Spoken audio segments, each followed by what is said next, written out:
Hello friends, എല്ലാവർക്കും നമസ്കാരം. പവിത്രത്തിൽ നമ്മുടെ വേദ പറയുന്നതെല്ലാം വിക്രം റൂമിൻ്റെ അകത്ത് നിന്ന് കേട്ടൂട്ടാം.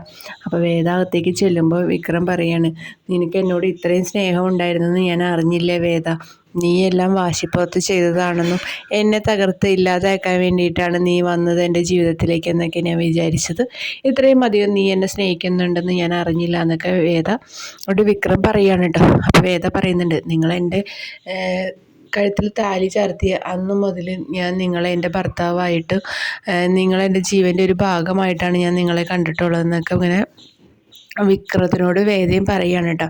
പിന്നീട് വേദയുടെയും വിക്രത്തിൻ്റെയും പ്രണയ നിമിഷങ്ങൾ തന്നെയാണ് കേട്ടോ. ഈ സമയത്താണെങ്കിൽ നമ്മുടെ ശ്രീകാന്തും ചന്ദ്രശേഖരനും വാലുമ്പ തീ പിടിച്ച് നിൽക്കുകയാണ് കേട്ടോ. എത്രയും വേഗം തന്നെ പുളിക്കനെ കണ്ടെത്തണം, പുളിക്കൻ നാഗകോവിലുണ്ടെന്നുള്ള വിവരം കിട്ടിയിട്ട് ആൻ്റണി ജോണീനെ അവിടേക്ക് പറഞ്ഞു വിട്ടിരിക്കുകയാണ് കേട്ടോ.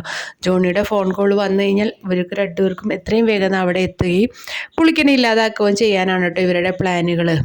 അപ്പോൾ അങ്ങനെ ചന്ദ്രശേഖരനും ശ്രീകാന്തും കൂടി സംസാരിക്കുകയാണ്. എന്തായാലും എല്ലാത്തിനും ഒരു തീരുമാനം ഉണ്ടാക്കണം. നിൻ്റെ രണ്ട് പെങ്ങന്മാർ കാരണം നിനക്കൊരു സ്വസ്ഥത ഇല്ല എന്നിങ്ങനെ ചന്ദ്രശേഖരൻ പുളിക്കനും നമ്മുടെ ശ്രീകാന്തിനോട് പറയുകയാണ് കേട്ടോ. നിൻ്റെ രണ്ട് പെങ്ങന്മാരും ചൊവ്വില്ലാത്തതാണെന്ന് പറയാണ്. അപ്പോൾ പുളിക്കനെ ഇല്ലാതാക്കുകയും വേദനയെ കൊണ്ട് മറ്റൊരു വിവാഹം ചെയ്യിപ്പിക്കുകയും ദീപ്തിയെ കൊണ്ട് മറ്റൊരു വിവാഹം ചെയ്ത് സ്വത്തുക്കളൊക്കെ സ്വയം അനുഭവിക്കാനുള്ളൊരാഗ്രഹം നമ്മുടെ ശ്രീകാന്തിൻ്റെ മനസ്സിലിങ്ങനെ വരികയാണ് കേട്ടോ.